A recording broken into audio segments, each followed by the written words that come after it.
Hello everyone, and welcome to another episode of the Daily Gwei Refuel, where I recap the latest news in the Ethereum ecosystem. I'm your host, Anthony Sassano, and today's the 27th of January, 2022. Alright everyone, let's get into it. So apologies everyone for being absent the last 2 days. I did announce in the Discord channel that I wasn't going to do a refuel on Wednesday, and then I didn't end up doing one yesterday, and I said it'd be the rest of the week where I didn't do one, but I'm doing one today, right, on Friday. And the reason why I was absent was a couple of days ago, unfortunately my grandmother passed away. And now this wasn't a shock or anything like that. She'd been sick for quite a while. We knew it was coming, but obviously still a shock to the family. It's still something that myself and the rest of my family are going to have to deal with and go through. But the thing that I kind of do whenever something like this happens, I mean, I lost another grandparent a little while ago now, but what I like to do is just keep the routine that I have rather than disrupting my whole life and trying to work around it and trying to grieve in different ways. I mean, everyone grieves their own way, right? So for me, I mean, the main thing I do and one of the things that I get the most enjoyment out of as part of my routine is doing the refuel. So I just had to take the last 2 days off because, obviously it was very fresh, but I'll be doing the refuel just normally going forward anyway. I don't think taking any more days off is going to help or anything like that. It's actually better for me to do the refuels because I feel like that helps me more. But yeah, that's the reason I have been absent the last 2 days there. But with that, I think we can leave it at that for now. I don't want to go into too many details, of course,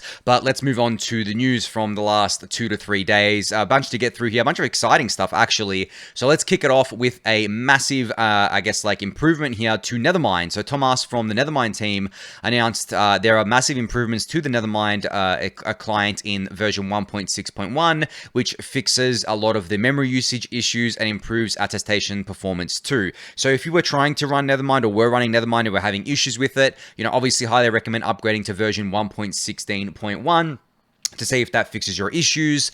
I did end up running into issues with Nethermind myself, particularly around memory usage. So I'm definitely going to be giving this a go. I'm running dsETH on one of my setups with the Rocket Pool ODAO node, and my solo staking is running Nethermind. But as I said, I did run into issues there a little bit earlier on. Not so much these days, but still the fact that those issues existed. Now there's these improvements out. I'm definitely going to upgrade there. But I should change my ODAO to Nethermind as well in the interest of client diversity, but I have it as dsETH because I wanted my ODAO node to be as reliable as possible, given that it is obviously a big responsibility to be an ODAO member, and I didn't want my my node going offline for whatever reason.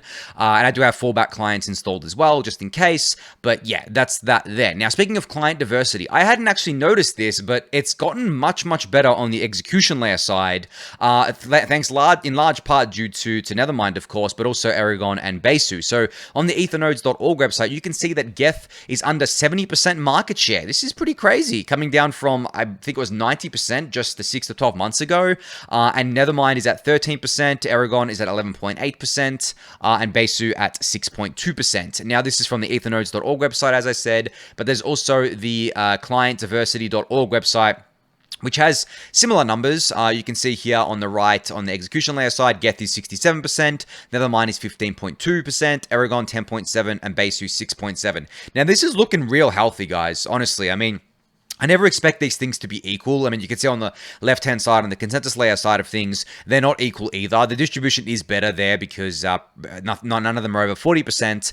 But I think we're getting much better on the execution side of things. And this is basically due to the fact that these other clients, these other clients other than dsETH, are getting a lot better. People are having an easier time running it. They're becoming less memory intensive with updates like I just spoke about. So that's obviously very, very good for client diversity. And as I said before, if we could get dsETH to just below that 67% supermajority threshold, that would already be a big step in the right direction, and we're pretty much teetering on that now. Obviously, and ideally, we would love dsETH or any one execution layer client not to exceed 50% of market share here, but just that supermajority alone at 67% counts for, or 66% counts for a lot, I believe. And I'm really glad that between Nethermind, Aragon, and Besu, there's actually not much of a difference in terms of percentage. On the consensus layer side of things, if you take the top four, there isn't that much of a difference, but I guess like Nimbus is lagging a little bit behind. Obviously, Prism and Lighthouse are leading there. But if we can get to a point where the execution layer side looks like the consensus layer side, that would be ideal. dsETH under 40%, Nethermind at what it could be a 35%-ish, and then obviously Aragon and Besu sharing in the rest of the market share there would be absolutely awesome to see. Now, there are other execution layer clients that are being developed still, like the one from Paradigm called Reth, which is built in Rust. And I think there's one other one that I may be missing right now. It's got it labeled as others here. It doesn't actually have what clients they are. Oh, there are other clients here, but yeah, Cooler as well. I mean, they're not really, they're kind of rounding errors because only like a few people are running them, and I'm going to assume that's the devs, but I think if they gain market share, even better, right? Like it's awesome having 4 consensus layer and execution layer clients, which is in of itself a massive feat. But if we can have like 5 on each side or even 6 on each side that have a decent market share, that would be phenomenal. I mean, we don't need it. It's a nice to have. I think 4 on each side is actually more than enough, and equally distributed, or not equally distributed, but like fairly distributed is more than enough for client diversity. But we shouldn't stop there. I think in the Ethereum ecosystem, our superpower is the fact that we don't just settle for more than enough. We want to keep going. We want to keep making things as good as they can be across pretty much every I guess vertical within the Ethereum ecosystem, which is awesome to see. But yeah, just something I wanted to highlight because I just noticed it today actually, that the execution layer client diversity had gotten a lot better. If you're still on Geth, you want to do your part, try out Nethermind. It seems to be more stable, and I've heard from other people that it is actually more stable now. So if you've been having issues with it, now's the time to give it another go. All right, so Lucas here has gotten a Withdrawals devnet up and running with 15 Teku nodes ready to rock. So you can see here that the Teku nodes are all running in Docker here, and this is part of the new Withdrawals devnet that's up and running here. And Withdrawals, I mean, there hasn't been any major updates on the Withdrawals front. It's just coming along. We expect it to be late March, early April. There's nothing changed there. As I've said before, we expect the testnets or the public testnets to go through the withdrawal upgrade by the end of February, not too long now, a month or even less than a month away now, and then we can expect late March to be the mainnet or early April to be the mainnet deployment, and then we can stop with this FUD around withdrawals. Man, it's getting bad out there.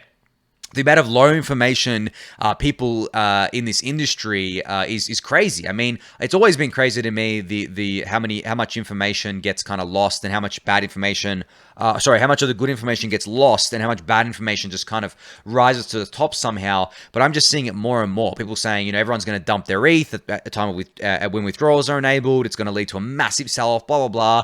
And I've explained my reasoning before a couple of weeks ago on the refuel about why I don't think that's the case. And I think, out of all of that, I've thought about it a lot. The strongest reasoning that I can come up with about that is the fact that most of the ETH that's currently staked is staked through LSDs right now. So if someone really wanted to exit, if they were desperate to exit, right, they would exit. They would just sell on the secondary market and they'd be out, right? Obviously, it doesn't withdraw ETH from the beacon chain, and you're not unstaking. You're just selling your stake. But yeah, if anyone's like super desperate to sell, and for quite a while, if you've been like that, you have had the option to do so, right? And solo stakers are the ones that don't have LSDs. I mean, 70% of the actual ETH staked are LSDs. I actually saw this stat today or yesterday, which means 30% aren't LSDs, and I think the majority of that would be solo stakers.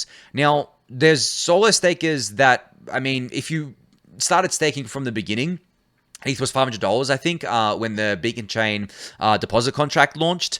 And would you think that you'd wait all this time and unlock your ETH now if you were a solo staker, your actual 32 ETH, not the rewards, the 32 ETH, and sell now? I just don't see that happening for the majority. I mean, of course, there's going to be some, but I just don't see that happening. So when you take all that into account, just that point, not even everything else that I've talked about before on the refuel, just that point, yeah, I don't see it. And it's obviously people just trying to push a narrative, just trying to, I don't know, either they've got a short on ETH or they're hoping for a better entry price. As I've said plenty of times before, on the refuel, there aren't any real actual bears. They're just bulls that want a better entry price, right? So yeah, I've just been ignoring that mostly anyway, but I'm seeing it pop up more and more, so it becomes harder to ignore over time. But yeah, just not something that I think is based on any real merit there. But yeah, definitely looking forward to withdrawals, obviously coming soon.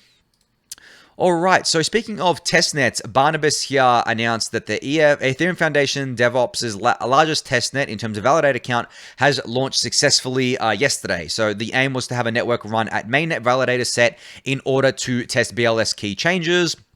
And huge thanks to the Beacon Chain guys for getting an Explorer up and running. So you can see here that the active validators was over 600,000. which is actually more than what mainnet kind of like Ethereum has as validators here. And obviously, if they are trying to test the BLS key changes for the BLS signatures, this would be a good way to do it. And there's a little thread here about their initial testing. You can see they had a very rocky start due to resource exhaustion.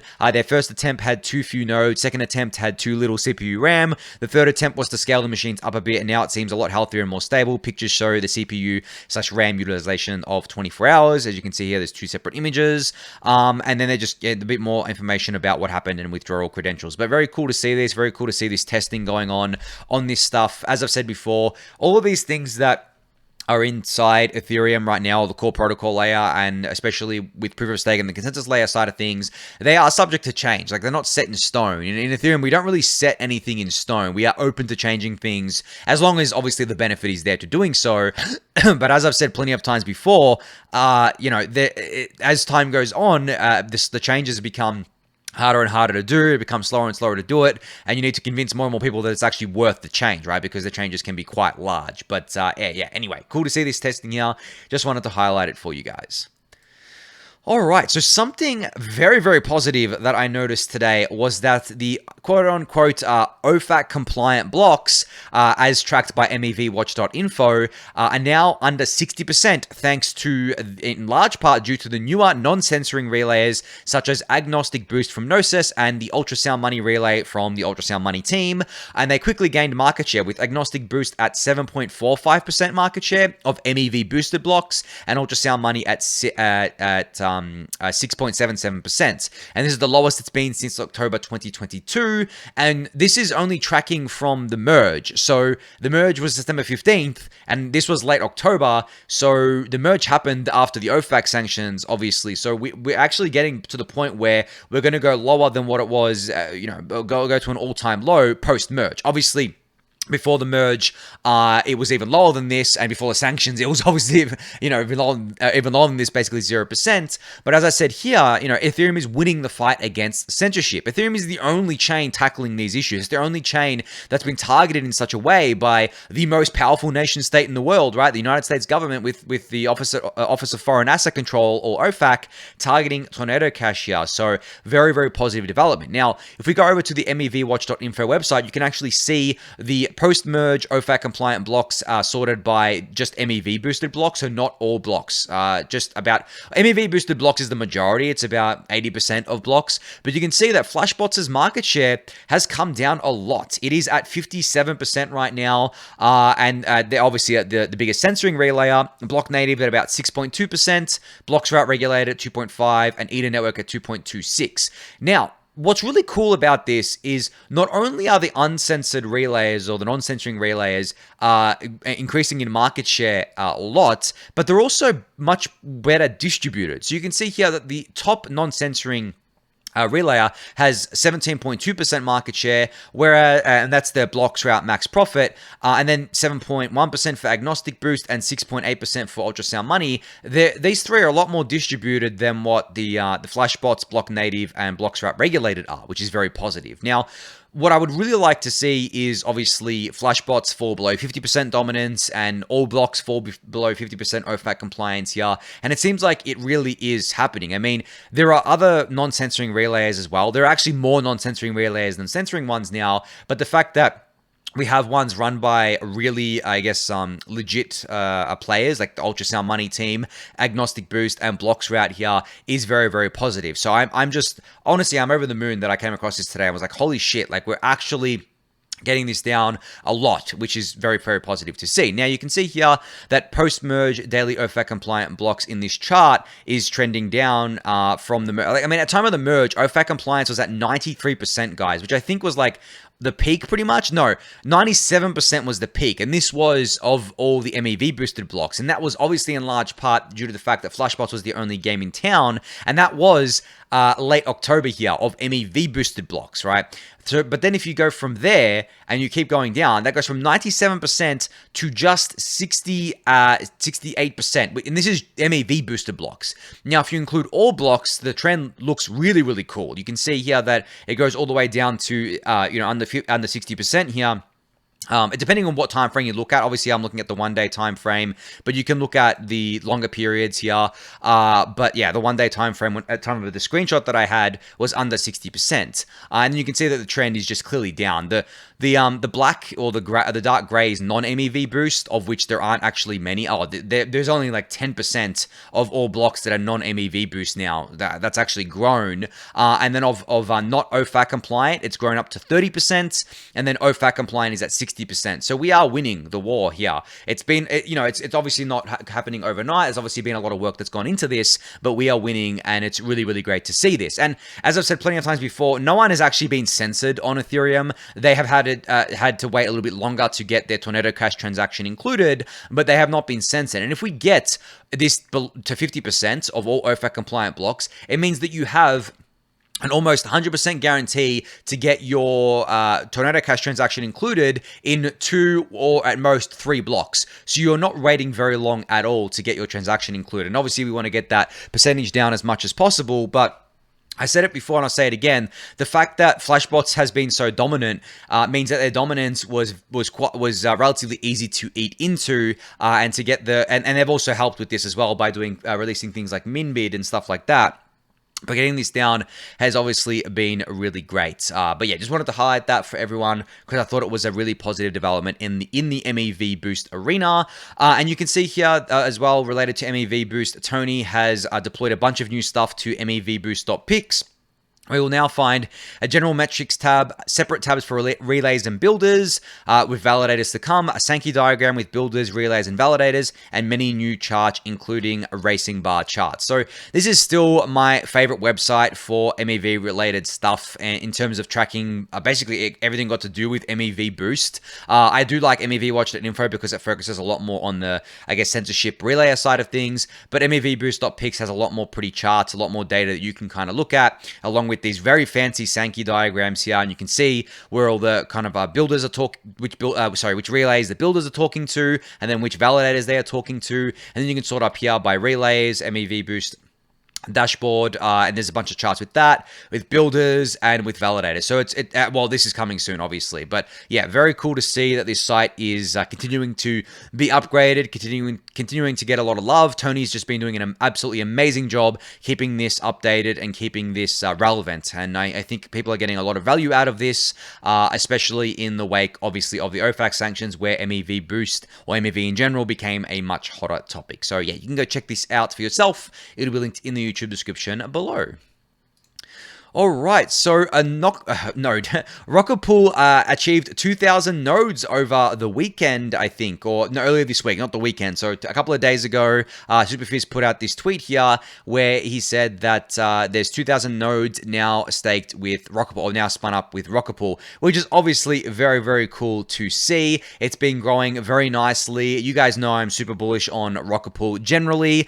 It's something that took me a while to get bullish on because, as you guys know, I'm very cautiously optimistic about what I put my weight behind, but after spending a lot of time in the Rocket Pool community, after talking to a lot of core Rocket Pool members and community members that care about Ethereum and Rocket Pool, I can safely say that I care and am bullish on Rocket Pool almost as much as I am on Ethereum. Now, obviously, they are two different things, but in terms of the communities and alignment and the values and what they're trying to do, I mean, I couldn't find a better place than Rocket Pool, honestly, other than Ethereum, because I've looked. I mean, over the years, I've definitely tried to find a community that wasn't just obviously the Ethereum community, but was really kind of dedicated to a project within Ethereum that shared the same sets of values and the same kind of set of community alignment. And I didn't really find one that I felt gelled with me until I found Rocket Pool. And I try to be as active as I can in the community there.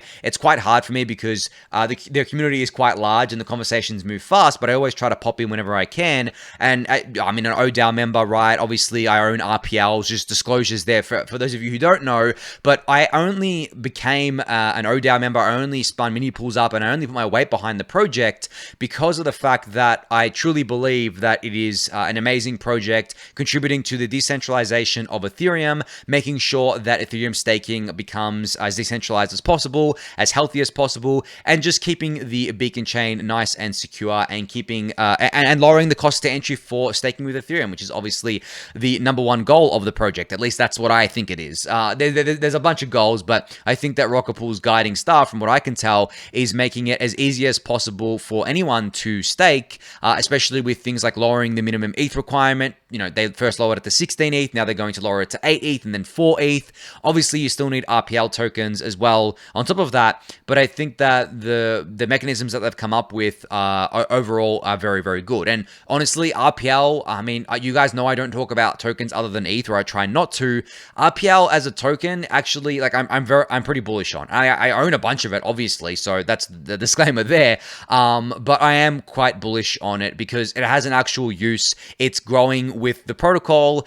It is, not stupidly valued. It's not, we're not in a bull market where things are getting ahead of themselves. And it's actually one of the only tokens that has seemed to outperform ETH over the long run. Now, that's not to guarantee that it will do that in the future, but out of most tokens that I've looked at, there's very, very few that I'm long-term bullish on for a number of different reasons. But RPL will definitely be up there. If I wasn't buying ETH, I'd probably be buying RPL. Now, that's not investment advice. Please don't take that as investment advice. And I only say that about RPL because I have put so much weight behind Rocket Pool, and I genuinely do believe that they are great builders in the Ethereum community. So I wouldn't be saying that otherwise. But yeah, I mean, you guys know that I've got the upper. You can see it. It's all public. I have it on, I had it on sassel.eth. Now I have it on rocket-sassel.eth, which is my ODAO node address. And I have it staked as part of my Rocket Pool node. And I've got it staked as part of the ODAO. So you can see my RPL there. I don't have any other RPL than that right now. And if I buy any more, I will definitely put it on that address so you can monitor it. But, I mean, I don't plan to sell that RPL anytime soon. I don't know. Like, it's just going to stay there, right? I'm happy staking it. I'm happy earning additional RPL rewards as they come to me through my mini pools. I actually spun up another mini pool today. And I'm just so enamored by the community now, by the Rocket Pool community. I mean, originally, I kind of came in and I thought to myself, came into the Rocket Pool community and started getting involved. And I thought, this could be something that I could support because it supports Ethereum, but now I want to support Rocket Pool because I'm just so in love with everything Rocket Pool is doing. Yes, it's good for Ethereum, but Rocket Pool has its own set of values, its own community, its own kind of thing that it's doing, and I really want to be more and more a part of that, and I'm trying to be as a part of that as I can. But anyway, I'm going to leave that one at that because I've done enough shilling there. As I said, not investment advice. The RPL that I have is fully public. I don't have any others than that. And you can go check that out if you want on chain. But moving on to something else related to ETH staking was a new product out of the index co-op called the Diversified Staked ETH Index, or the dsETH token here. So you can diversify your portfolio of staked ETH tokens to help decentralize the Ethereum network. So basically what dsETH is, it enables holders to diversify their ETH stake using a methodology that promotes decentralization and competition amongst protocols. So the initial composition of dsETH will include Rocket Pool's rETH, Lido's stETH, and Stakewise's sETH2. And you can check out the blog post for more information on this and the weighting and the methodology and all that behind it. Now, the reason why I think this is really cool is because this product could be used as obviously it is an index, but it could be used by maybe people who are having kind of decision paralysis here. And they're like, I don't know what to buy. Do I buy rETH? Do I buy stETH? Do I buy, sETH2? Do I buy this? Do I buy that? If there's other tokens that get added. And they may not make the best decision because they're not well informed about which one to pick. Now, with dsETH, they don't have to make that decision. The methodologists behind the index basically say, okay, well, we're going to factor in all of these different things, and we're going to weight these things at different weights within the index based on the criteria here, and we'll handle it all for you. Obviously, they're going to take a fee for the privilege here. You can see that they're only taking a 0.25% or 25 bips fee. There's no mint or redeem fee. So that's just a flat fee on it, which is actually, I think, a pretty good deal considering that they're going to be managing the whole thing for you here. Now, if this is something that you're interested in, you can definitely go pick it up on Uniswap v3 here. There are the liquidity pools linked in the blog post, which of course I'll link in the YouTube description below. But very cool new product out of the index co-op. I think it's going to appeal to those people who, as I said, have that decision paralysis, aren't entirely sure what to go with, and they can just get exposure to the best LSDs or ETH stake LSDs in the ecosystem. All right, so Aave Protocol v3 is now live on the Ethereum mainnet. So I talked about this the other day, how they were voting to put it live, obviously, on Ethereum mainnet, and it's finally there. I mean, I didn't expect the vote to fail, of course. It's got all the great features of V3 that you may be used to from using it on other chains, such as high efficiency mode, isolation mode, gas optimizations, which is actually going to, obviously, be a big deal for layer 1, and decentralization as well here. So yeah, if you have been using Aave V3 on these layer 2s, you'll know all about it. If you've been using V2 on layer 1 Ethereum, well, now you can use V3. So congrats to Aave for getting this shipped to the Ethereum mainnet. Very, very cool to see this. All right, so Harpy's two-factor authentication for wallets is now live, and I talked about this last week or the week before, I believe, about how Harpy was releasing this Eagle RPC, which adds 2FA to your wallet, stopping rugs and hacks from ever being sent to the blockchain. You can read this thread to learn more about this, but I did explain how this worked last week, where you basically change your RPC, and there's actually a nice little explaining here. Your wallet provider talks to the Eagle RPC and then talks to the blockchain, and it protects you from potentially malicious things. Now, there was actually a high-profile hack, I guess you could say, or rug recently. Kevin Rose, who's high profile and pretty popular in the NFT ecosystem, had, I think, $2 million worth of NFTs stolen after just signing a single message on OpenSea, I believe, or on a fake OpenSea or something like that. It was a phishing message, essentially, and he had that $2 million worth of NFTs drained. Now, something like the Eagle RPC could actually protect you from this, and because it's an RPC, it doesn't require you to install any new software or anything like that. So all you have to do is change your RPC in MetaMask to Eagle RPC, and then you'll get all the benefits of this. Obviously, by doing this, you are still outsourcing your transaction relaying to a third party. It's obviously not going to be as decentralized or self-sovereign as using your own node or anything like that. And you don't know if what else is going on in the Eagle RPC, just like you don't know what else is going on a bunch of the other RPCs. But there's not really a risk here, from what I can see, in terms of you just using this instead of. I mean, it's probably better to use this instead of Infura or Alchemy because of the fact that they give you these protection features, right? If you actually are worried about accidentally signing the wrong message or sending the wrong or confirming the wrong transaction, then Eagle RPC is for you. You can check this out. I'll link it in the YouTube description below. All right, so last up here we have Fire, who pushed a product update to Optimism. So you can now use Fire on Optimism. So just a refresher for those of you who have forgotten what Fire is. It basically is similar to Harpy in that it tries to protect you against doing things that might be potentially malicious. What Fire does is allows you to see exactly what's happening in a transaction. So you can see here in the screenshot that if you are sending assets out and getting assets in, so kind of swapping assets, it tells you what they are instead of just coming up with some gibberish that MetaMask usually gives you. And obviously the really cool thing about this is you know exactly what's happening on the during this transaction and not having to guess and not having to hope that everything goes well, right? But yeah, I've talked about Fire before. I've explained it a bunch on the refill before. I'm sure you guys remember what it is. But if you are an Optimism user, which I'm sure a lot of you are, you can now use Fire on Optimism, and obviously not just the Ethereum mainnet anymore. But on that note, that's going to be it for today. So thank everyone for listening and watching. Be sure to subscribe to the channel if you haven't yet. Give it a thumbs up, subscribe to the newsletter, join the Discord channel, and I'll catch you all next week. Thanks, everyone.